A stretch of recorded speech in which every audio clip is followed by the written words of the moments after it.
Nous sommes au Népal, dans les hauteurs de l'Himalaya. C'est ici que se trouvent les paysages les plus spectaculaires de la planète et les villages les plus hauts du monde. Dans ce décor aussi magnifique qu'inhospitalier, les habitants ont dû apprendre à se battre pour survivre. Et pour les parents qui veulent offrir une vie plus confortable à leurs enfants, le dilemme est cruel, car il n'y a pas d'école dans la montagne. S'ils veulent que leurs enfants fassent des études, ils doivent les envoyer vivre très loin de chez eux, dans la capitale.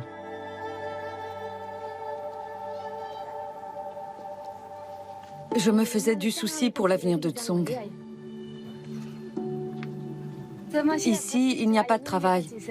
Pour les jeunes, l'horizon est complètement bouché.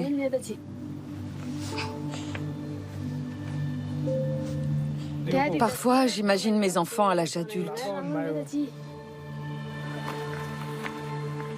Et quand je pense à leur vie, ça me fait faire des cauchemars. J'espère vraiment que Tsong aura une vie meilleure. Par exemple, j'espère qu'il pourra faire des études.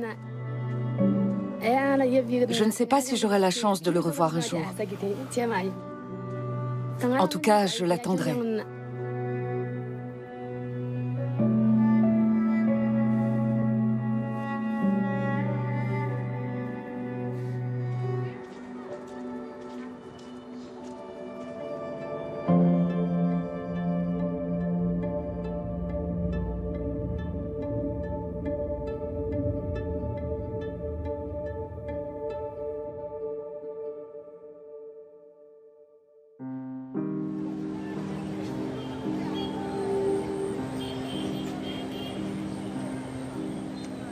L'internat Snowland, à Katmandou. L'établissement héberge 150 enfants venus des régions les plus reculées et des villages les plus élevés du Népal. Les élèves vivent et étudient ici de l'âge de 4 ans jusqu'au diplôme de fin d'études secondaires à 16 ans. Et comme leur maison se trouve trop loin, ils n'ont aucun contact avec leur famille pendant toute cette période.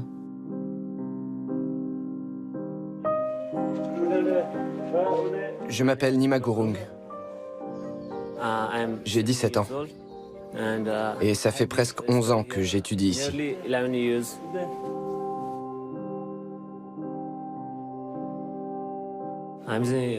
Ma famille est très pauvre. Et puis aussi, ma mère est morte, quelques jours seulement après m'avoir donné naissance.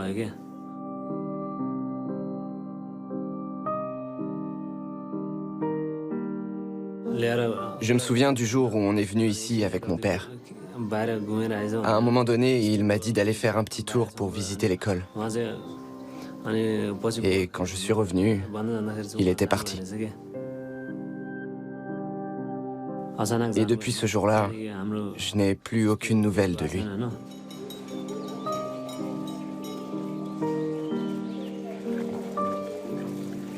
Je m'appelle Tsering Deki. J'ai 16 ans. Je suis arrivée ici quand j'avais 4 ans. Au début, je me sentais très seule à l'école Snowland. Je pleurais beaucoup. Je me demandais pourquoi ma mère m'avait envoyée aussi loin. Parfois, j'étais triste. Je pensais que mes parents ne m'aimaient pas.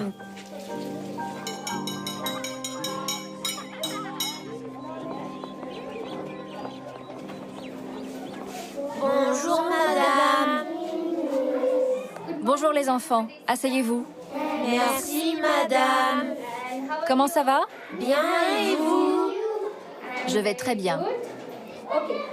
Aujourd'hui, on va lire une histoire qui s'appelle La princesse et la grenouille. L'école a été fondée en 2002 par un moine bouddhiste originaire du Dolpo, une région située dans les hauteurs de l'Himalaya. Son objectif était de pallier l'absence d'écoles ou d'enseignants qualifiés dans la région. Malheureusement, en raison du manque de moyens financiers, l'école ne peut accueillir que les enfants les plus doués des familles les plus pauvres.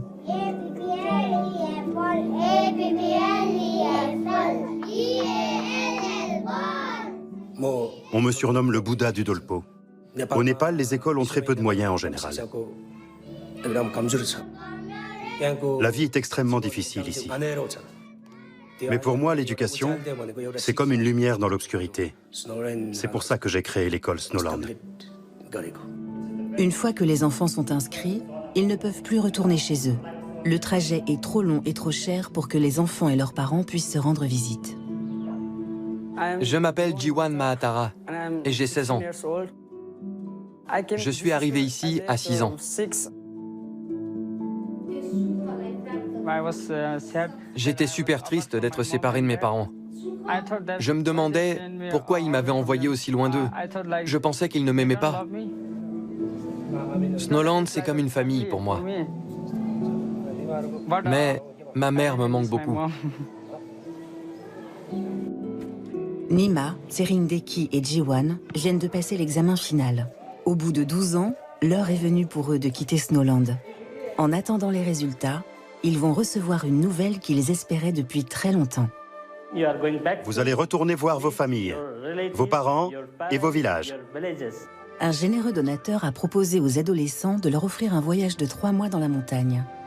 Après quoi, ils pourront revenir s'installer en ville et commencer leur vie d'adulte.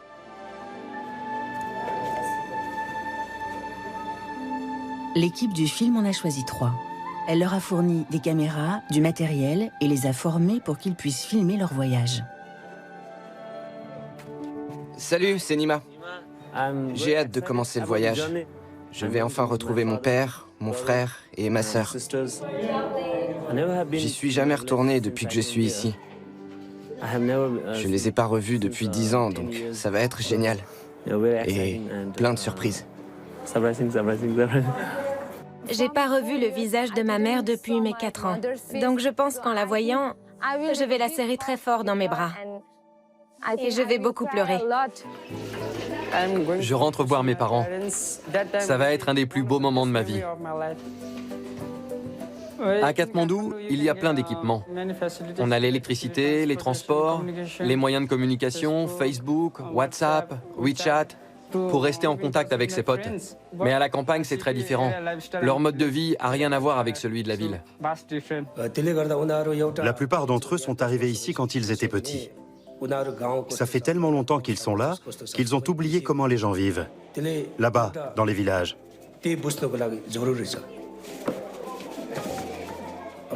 C'est essentiel qu'ils comprennent ça. Ils doivent prendre conscience qu'ailleurs, c'est différent. Et d'un autre côté, c'est bien aussi que les gens de la campagne puissent voir de leurs propres yeux que l'école, c'est important. Que l'éducation, ça permet à chacun ensuite de s'épanouir et de réussir sa vie. J'ai hâte de partir. J'ai même de nouvelles chaussures. J'ai un nouveau blouson. J'ai pris 2 sacs. Une serviette, du dentifrice. Je suis prête. J'ai pris des chaussures pour mon père, parce que je l'aime plus que tout. Alors, j'avais envie de lui faire un cadeau.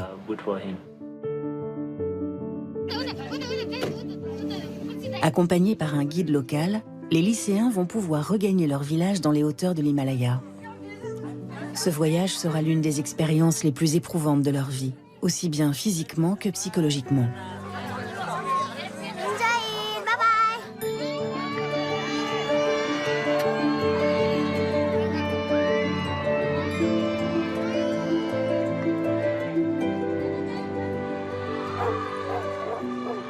L'école, c'est ma deuxième maison. C'est comme une famille pour moi. Ça me fait de la peine de les quitter. Mais au fond de moi, je sais que je vais les revoir. Donc il faut que je sois forte.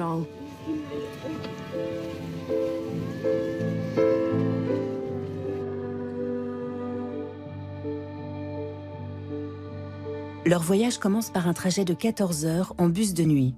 Une fois arrivés au petit aéroport de Népal-Ganj, ils pourront prendre leur vol à destination de l'Himalaya. C'est la première fois depuis qu'ils sont scolarisés qu'ils quittent la ville et passent la nuit ou prennent un repas en dehors de l'école. Chaque jour, on se rapproche un peu plus de la maison. Je suis trop contente.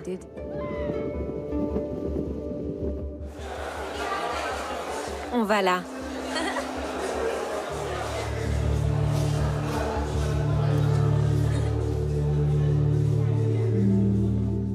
Là, on va monter à bord. C'est la première fois que je prends l'avion. Le pilote nous a donné des instructions. Il a dit qu'en cas de problème, il y avait 2 issues de secours. Ça m'a fait encore plus peur.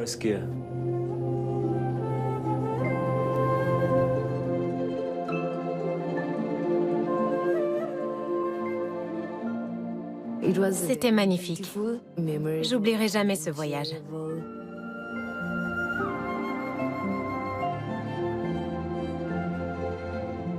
Quand j'ai vu les montagnes, je me suis dit, oula, il va falloir que je traverse tout ça à pied.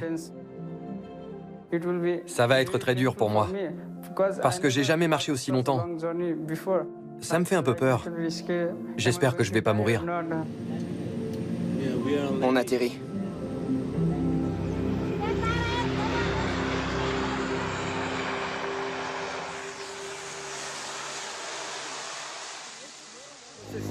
De la neige. C'est très froid. Là, le vrai voyage commence.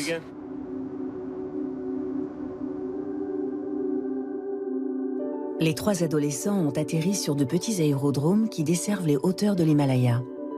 À partir de maintenant, ils vont devoir continuer à pied et emprunter des sentiers parfois très périlleux pour atteindre leur maison. C'est Nima qui vit dans le village le plus élevé. C'est donc lui qui aura l'ascension la plus longue et la plus éprouvante. Le chemin est super dangereux. Pour Nima, le voyage présente effectivement de grands risques. Beaucoup de gens ont déjà perdu la vie sur cette route semée d'embûches. Ça, c'est la Berry. Elle a un des débits les plus puissants du Népal. Ça va être compliqué à traverser.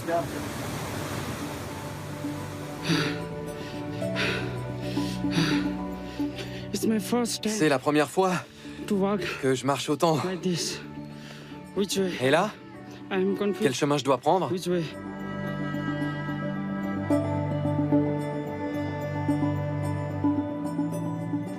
La marche, c'était très difficile. Mais au fond de moi, j'étais hyper impatiente de revoir mes parents. Finalement, c'est ça qui m'a donné la force de pouvoir marcher aussi longtemps.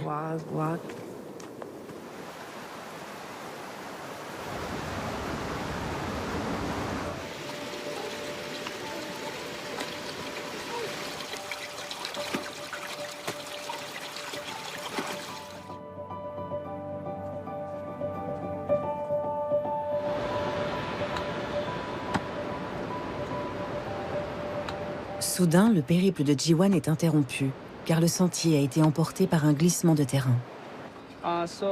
Là, c'est très compliqué. On peut pas traverser. Donc, ils sont en train de refaire le chemin pour que les gens et les ânes puissent passer.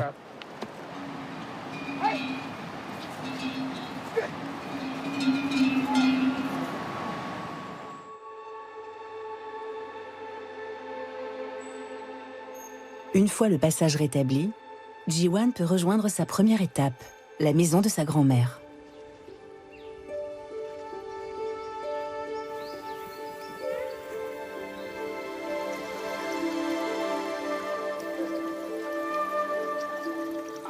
Aujourd'hui, j'ai dû marcher pendant 10 ou 11 heures. Mais me voilà enfin arrivé chez ma grand-mère. Ça a été difficile pour moi de marcher autant. Mais j'avais quand même trop hâte de retrouver ma famille. Et surtout ma grand-mère.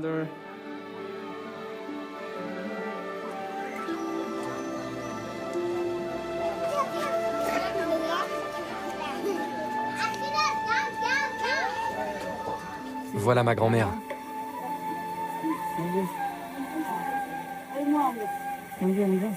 Tu as réussi.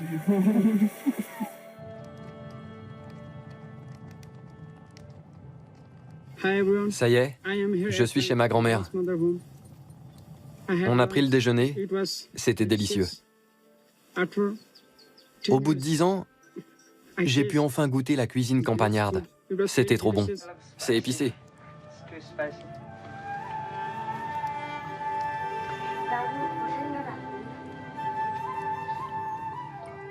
Je suis très heureux de retrouver ma grand-mère au bout de 10 ans. Je l'adore.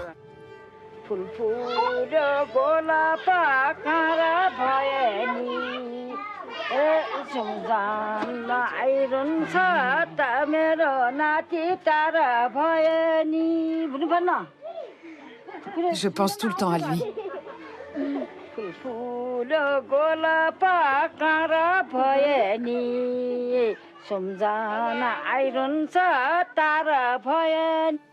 Bonjour à tous. C'est Jiwan, en direct de ma chambre, sans électricité. Ça n'a rien à voir avec Katmandou. Là-bas, on a l'électricité et tout le confort. Ici, c'est plus difficile. C'est ma première nuit ici. J'espère que je vais bien dormir et faire de beaux rêves. Je me souhaite une bonne nuit.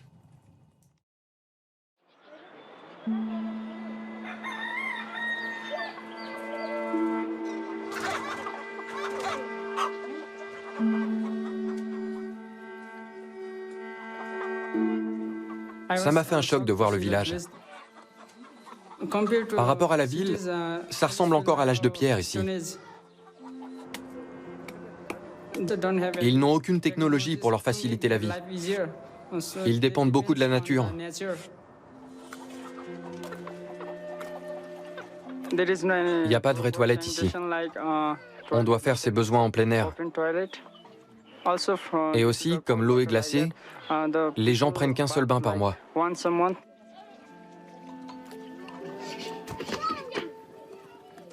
Je me demande comment ils font pour vivre dans ces conditions sans tomber malade.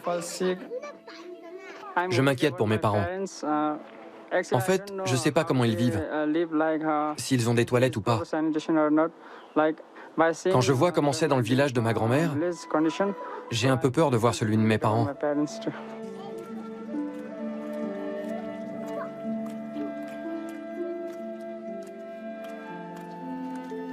Je pensais que les villages, ça ressemblait un peu plus à la ville. Mais en fait, pas du tout.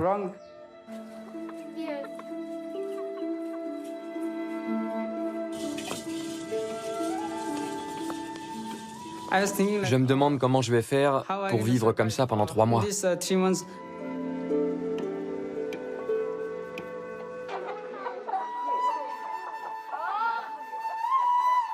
À 300 km de là, dans la région du Oumla, Tserindeki n'est plus qu'à quelques heures du village de sa famille.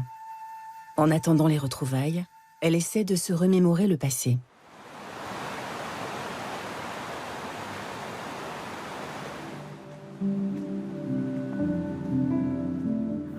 Je me souviens du visage de mes parents.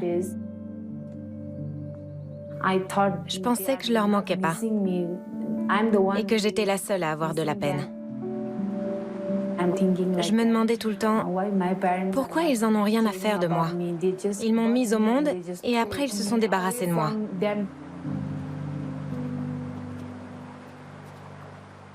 Je ne sais pas ce qui va se passer.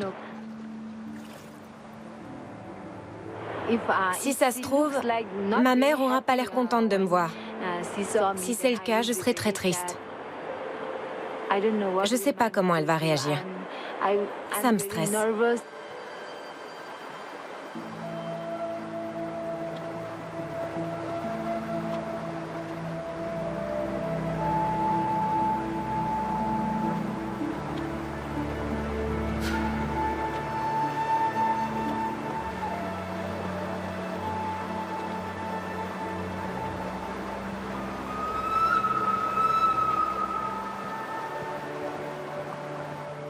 Après 3 jours de marche, Tserindeki et Jiwan sont presque arrivés à destination. Mais pour Nima, le voyage ne fait que commencer.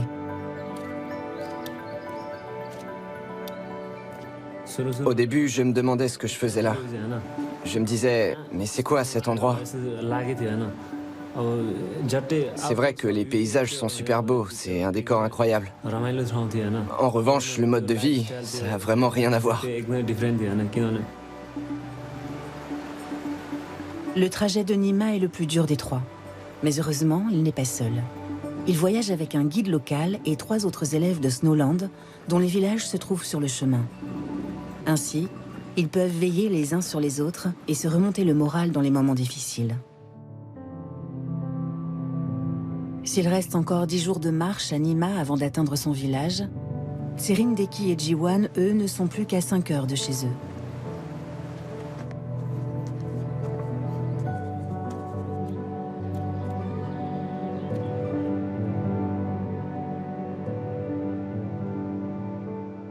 Mon village est plus très loin maintenant. On l'aperçoit là-bas. D'ici, j'arrive même à voir ma maison. Je suis super contente. J'ai trop hâte de revoir mon village après toutes ces années.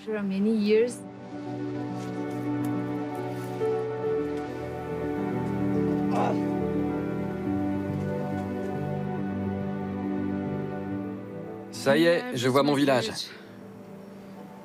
Je suis content. Ça a l'air très beau. Je vais y passer plus de 2 mois.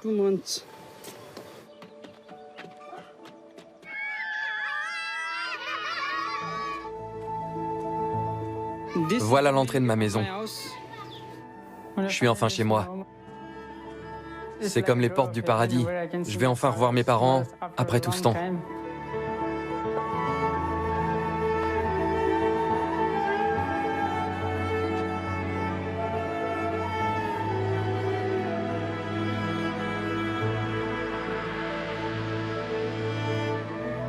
Quand j'ai aperçu ma mère, j'ai senti que c'était le plus beau moment de ma vie.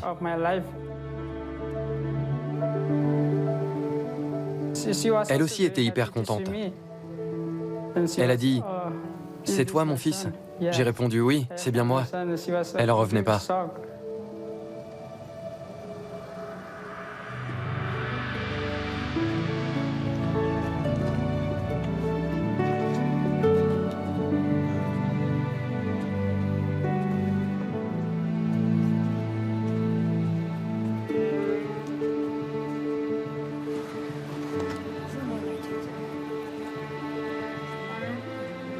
En arrivant devant ma mère, j'ai fait le salut traditionnel.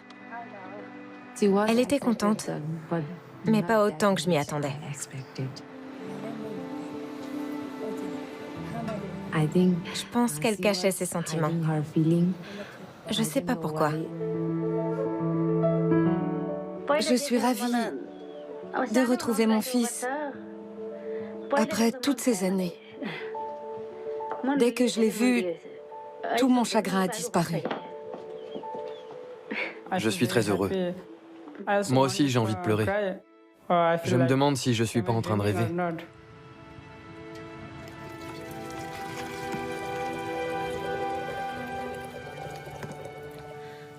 Je suis super contente de retrouver ma mère au bout de 10 ans.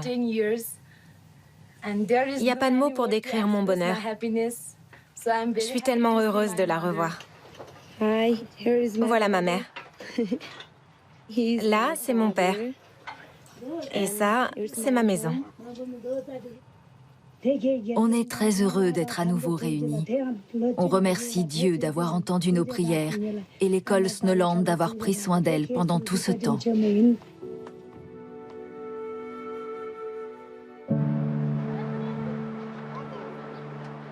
Salut. Voilà ma maison. Avant d'arriver ici, je m'attendais à un endroit un peu sale. Mais finalement, j'ai vu qu'ils avaient des vraies toilettes. La cuisine et les chambres sont très propres. Je suis content. Ça fait très longtemps que j'attends ton retour. Je savais que tu reviendrais un jour, mais je ne savais pas quand. Tous les jours, j'attendais. Je passais des heures à regarder la route, j'en avais mal aux yeux. Alors quand je t'ai vu arriver, j'ai crié « C'est lui !» C'est comme si d'un coup, mon cœur s'était remis à battre. Après toutes ces années.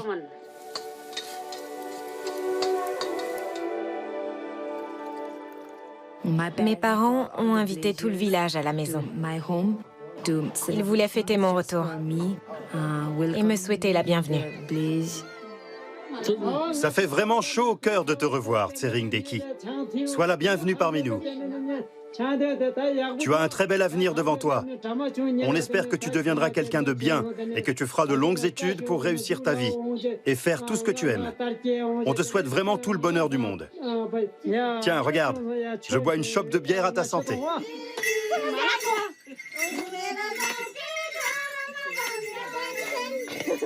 Je me sens comme sur un nuage. C'est une journée qui restera vraiment gravée dans ma mémoire.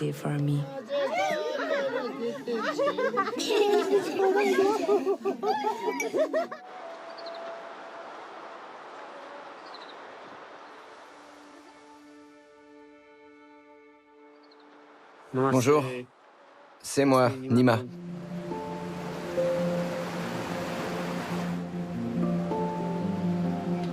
C'est un chemin très difficile.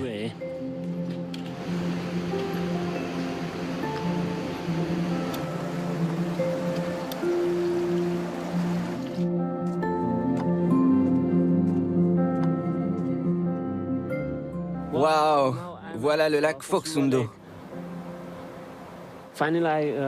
Je suis enfin arrivé au lac et c'est très beau.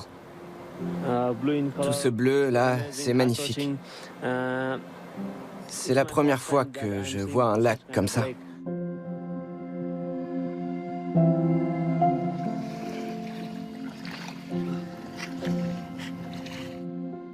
Elle est froide.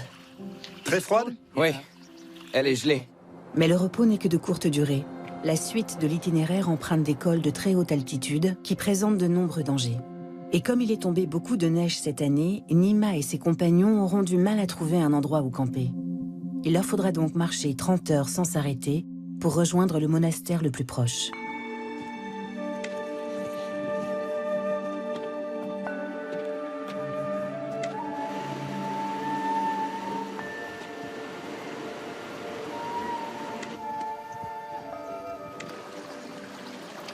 Aujourd'hui, c'est très difficile. Regardez, tous les accès sont bloqués par la neige. Nima et ses camarades commencent à souffrir de la fatigue, du froid et du manque d'oxygène. Et plus le chemin monte, plus le moral baisse.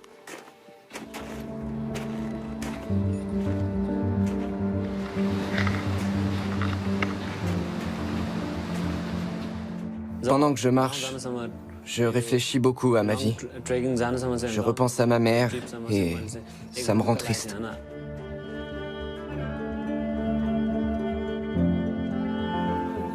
Même si je ne l'ai jamais connue, elle est très importante pour moi. Alors j'ai écrit un poème où je parle d'elle. Ça s'appelle Mon chagrin.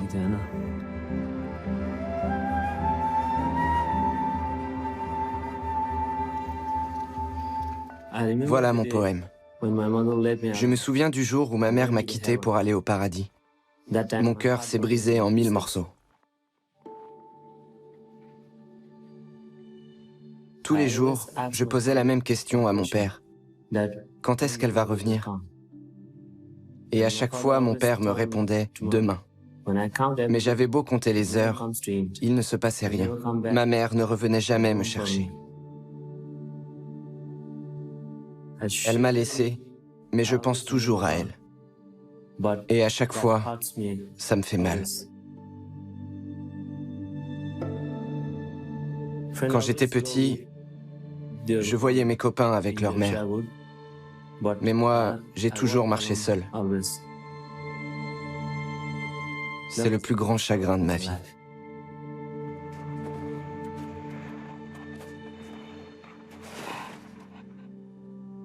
Alors, ça fait quoi de marcher sur la neige? C'est très dur. La nuit a commencé à tomber, mais nous, il fallait qu'on poursuive notre route. Alors on a continué tous ensemble en s'éclairant avec les lampes torches et en se tenant la main.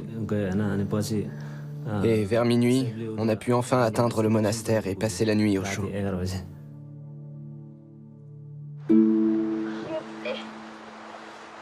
Ici, la terre doit être cultivée tous les jours, du matin au soir, pour pouvoir nourrir la population.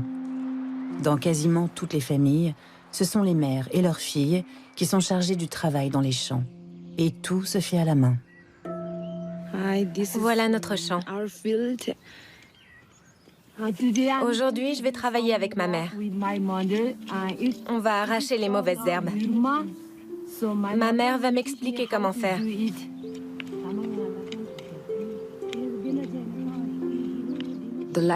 Pour les gens de mon village, la vie est très difficile. Les récoltes, ça leur rapporte rien. Ils produisent juste assez pour survivre et se nourrir pendant un an. C'est ma mère qui fait tout le travail pour toute la famille, aussi bien à l'intérieur de la maison qu'à l'extérieur, dans les champs, comme ce qu'elle est en train de faire là.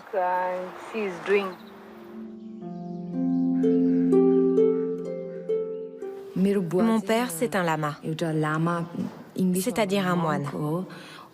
Il est toujours en train de prier. Et il fait aussi quelques travaux dans la maison.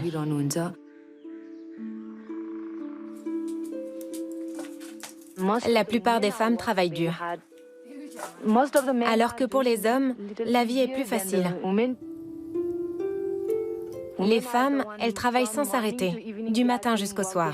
Elles doivent se lever plus tôt, faire le ménage, préparer le petit déjeuner pour toute la famille et aussi le déjeuner, puis aller travailler dans les champs.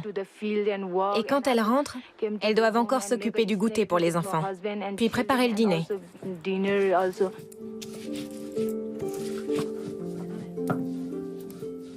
Les hommes, eux, ils restent assis à discuter entre eux en prenant le thé. En fait, ils ne travaillent pas.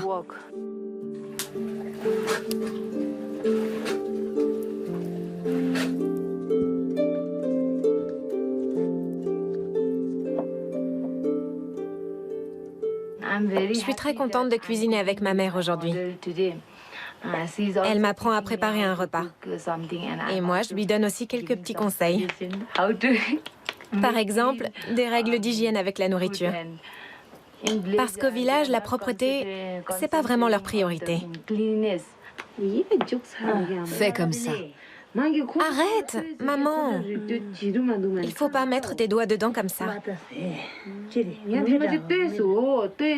Parfois, je lui propose de faire les choses autrement. Je lui donne des conseils pour que ce soit plus facile, mais elle refuse de m'écouter. Je pense que c'est un problème de génération. Ou alors, c'est peut-être parce qu'elle n'a pas été à l'école. Je sais pas. En tout cas, elle trouve que sa fille a bien grandi. Et que maintenant, elle ose répondre à sa mère.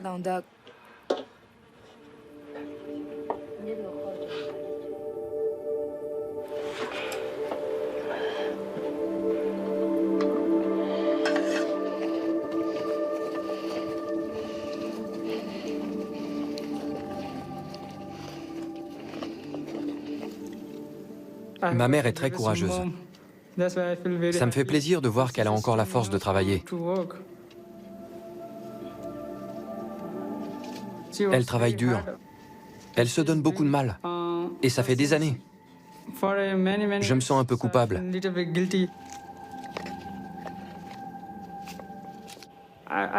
Je lui ai proposé de l'aider à porter le bois. Je lui ai dit, « T'as pas besoin de le faire, je peux m'en occuper. C'est trop lourd pour toi. » Et puis, j'ai essayé de soulever le panier, mais j'ai pas réussi.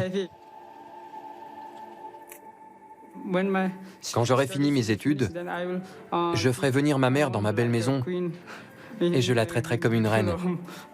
Donc il va falloir que je travaille dur si je veux pouvoir réaliser ses rêves.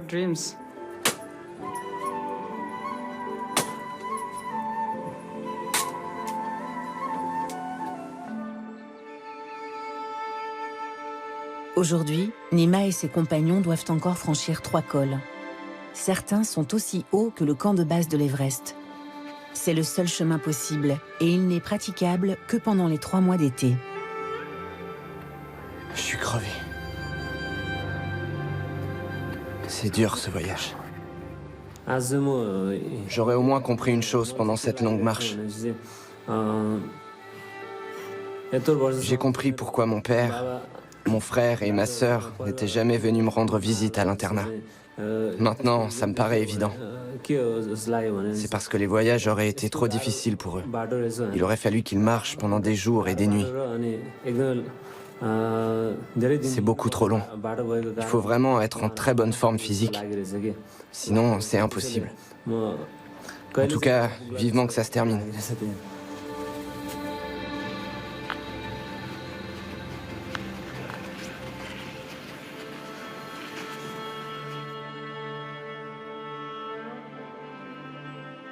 Aujourd'hui, on arrive à Chimène. C'est mon village.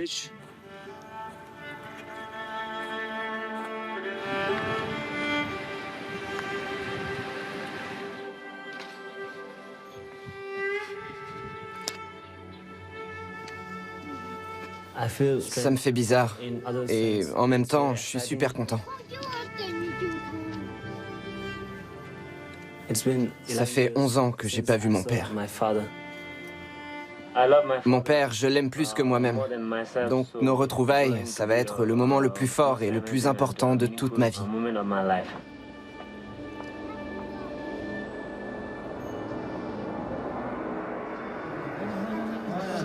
Me voilà enfin chez moi. J'ai retrouvé mon frère et rencontré mon beau-frère. On est en train de prendre le thé ensemble, un thé tibétain traditionnel. J'ai aussi retrouvé mon oncle et ma sœur. Mais pendant qu'on se disait bonjour, j'ai remarqué que mon père n'était pas là.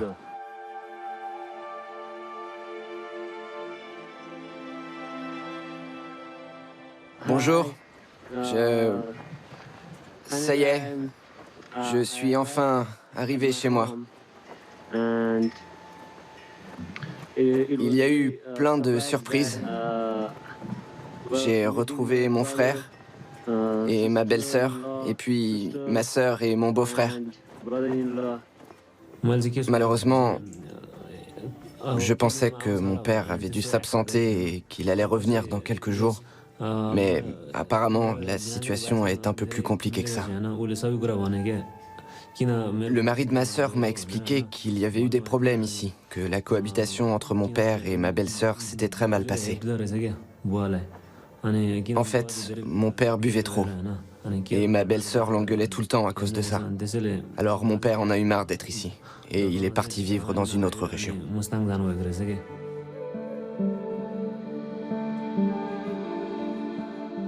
Je pensais qu'il serait là.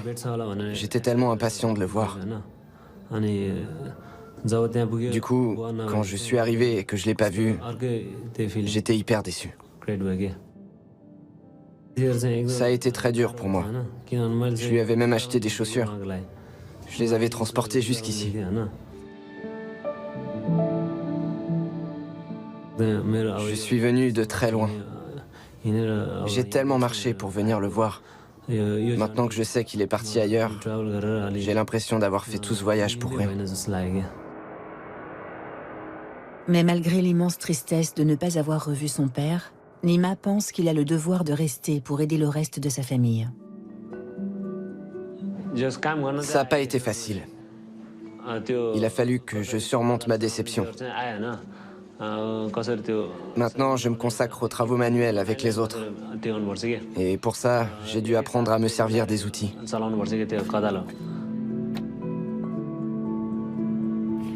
Je trouve ça super dur de bêcher. D'ailleurs, j'arrête pas de faire des bêtises. Et puis, le fait que je sois étranger ici, ça facilite pas les choses. Il y en a qui me traitent de snob parce que je comprends pas le dialecte du village et que je parle seulement népalais. Mais je vais apprendre petit à petit. Bientôt, ma famille sera fière de moi.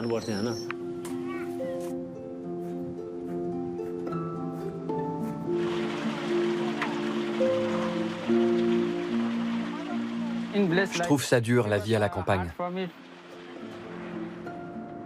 Mais bon, je peux aussi admirer la nature et en profiter à fond. Ça, c'est un des avantages d'avoir aucun moyen de communication. Salut. Ici, vous voyez les montagnes, les forêts. Et vous pouvez aussi entendre le chant des oiseaux. Et le bruit de la rivière, c'est un peu comme le paradis pour moi.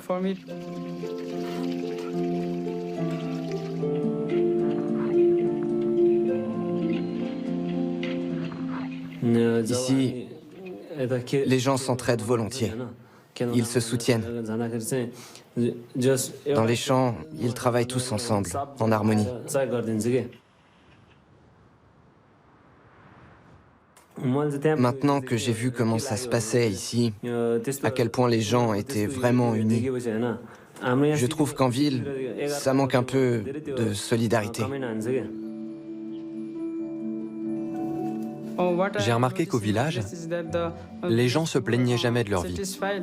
Ils se contentent de ce qu'ils ont. Ça, c'est un des trucs que j'ai trouvé très positif ici.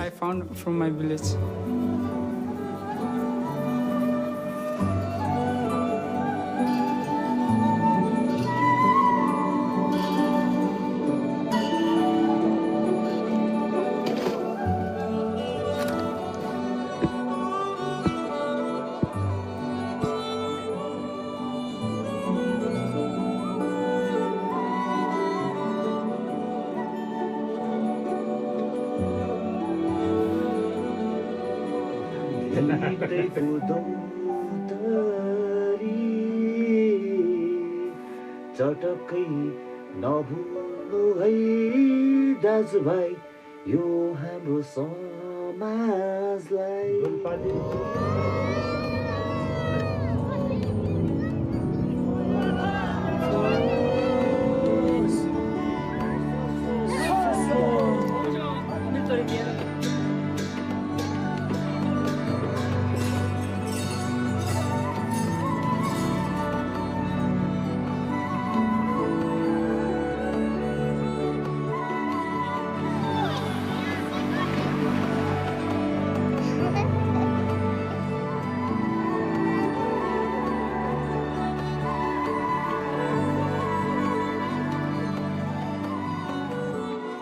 Il court après un papillon.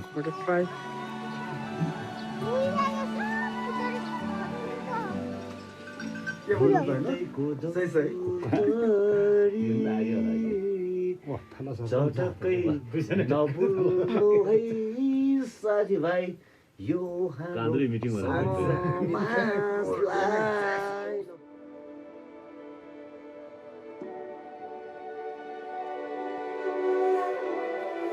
Aujourd'hui, Serindeki retrouve une autre personne de sa famille qu'elle n'a pas revue depuis 12 ans. C'est ma tante. C'est elle qui m'a portée de mon village jusqu'à Katmandou quand j'avais 4 ans. Pour Serindeki, le moment est enfin venu d'apprendre pourquoi sa mère l'a envoyée à l'internat. Mon père était malade. C'est pour ça qu'ils m'ont envoyé là-bas, pour m'éviter de subir leurs problèmes. D'après ce que m'a dit ma tante, ma mère a dû s'occuper toute seule des problèmes de toute la famille.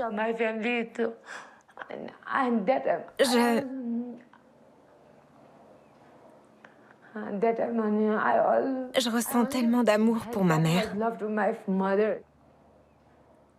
En entendant ma tante me raconter tous les problèmes de ma famille, je mourais d'envie d'aller retrouver ma mère.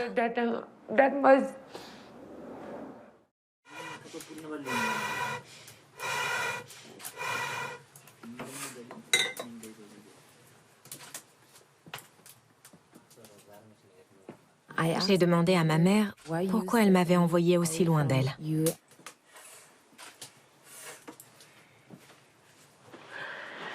Si j'avais été vraiment égoïste, si je n'avais pensé qu'à moi, je t'aurais gardé auprès de moi, évidemment. Comme ça, je n'aurais pas été toute seule à tout faire. Tu aurais pu m'aider pour les tâches ménagères ou dans les champs. Mais je me suis demandé ce qui était le mieux pour toi. Je me suis dit, ici au village, elle n'aura pas d'avenir. Alors qu'en ville, il y a du travail. La vie est plus facile là-bas.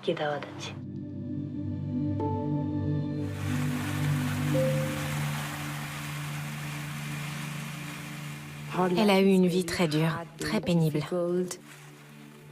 En fait, elle pense que si on n'a pas été à l'école, on ne peut rien faire. Elle voulait m'éviter d'avoir la même vie qu'elle.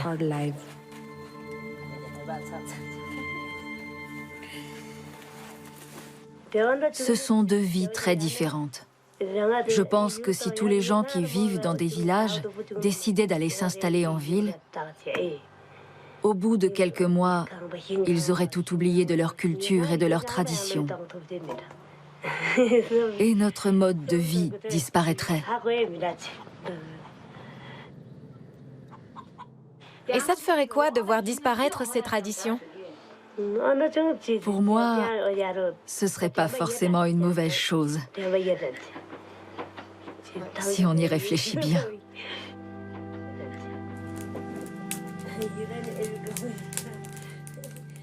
J'essaie de passer le plus de temps possible avec ma mère. C'est génial. On se raconte plein de choses, on parle de tout et de rien. On se confie nos petits secrets. Ça nous fait beaucoup de bien à toutes les deux. Et maintenant, je comprends mieux la vie qu'elle a eue.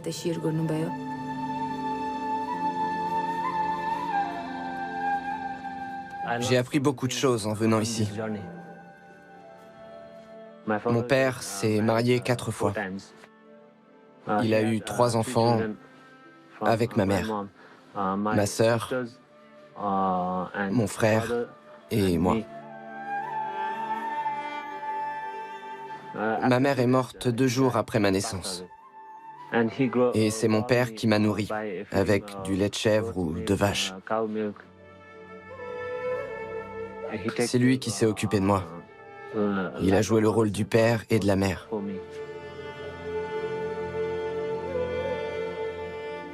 Pendant mon séjour ici, ma sœur m'a apporté du lait tous les matins et du yaourt.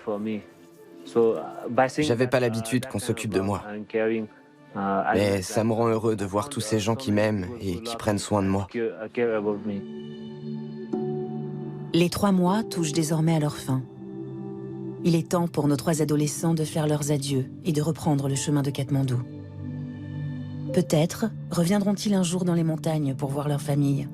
Personne ne le sait. Voilà, le moment est venu pour moi de retourner à Snowland.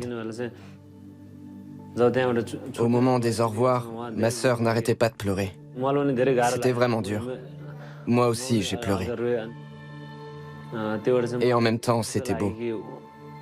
Parce que j'ai senti qu'elle tenait beaucoup à moi.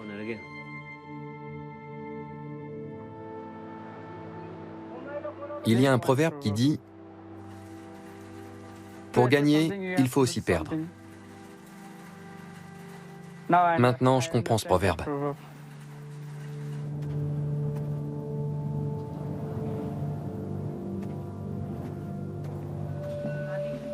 Ma mère cache ses sentiments.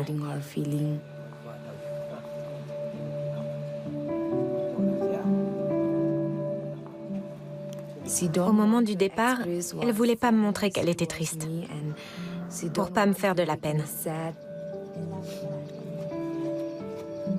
Mais je sais qu'après, elle a beaucoup pleuré.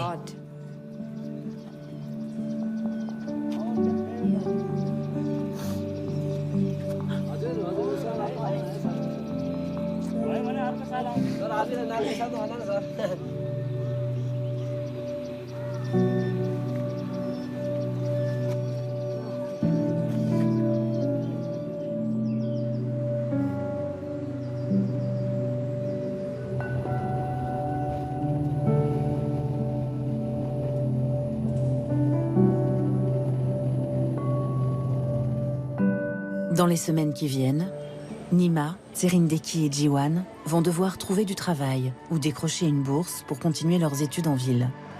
Maintenant qu'ils ont renoué avec leur passé, l'avenir leur tend les bras. Aujourd'hui, je suis très heureux. J'ai de la chance. Il faut se contenter de ce qu'on a. Ne pas vouloir toujours plus.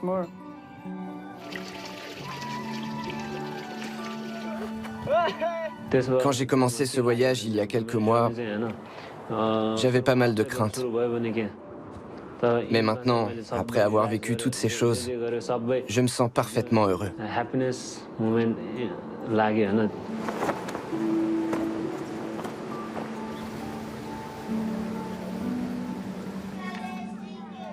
Les enfants qui sont envoyés à Katmandou pour leurs études ne doivent pas en vouloir à leurs parents. S'il y a une telle distance entre eux et leur famille, c'est pour une bonne raison. En arrivant dans mon village, j'ai découvert un autre mode de vie. Si je le compare avec celui d'ici, J'ai l'impression que ma famille m'a sorti de l'enfer pour m'envoyer au paradis.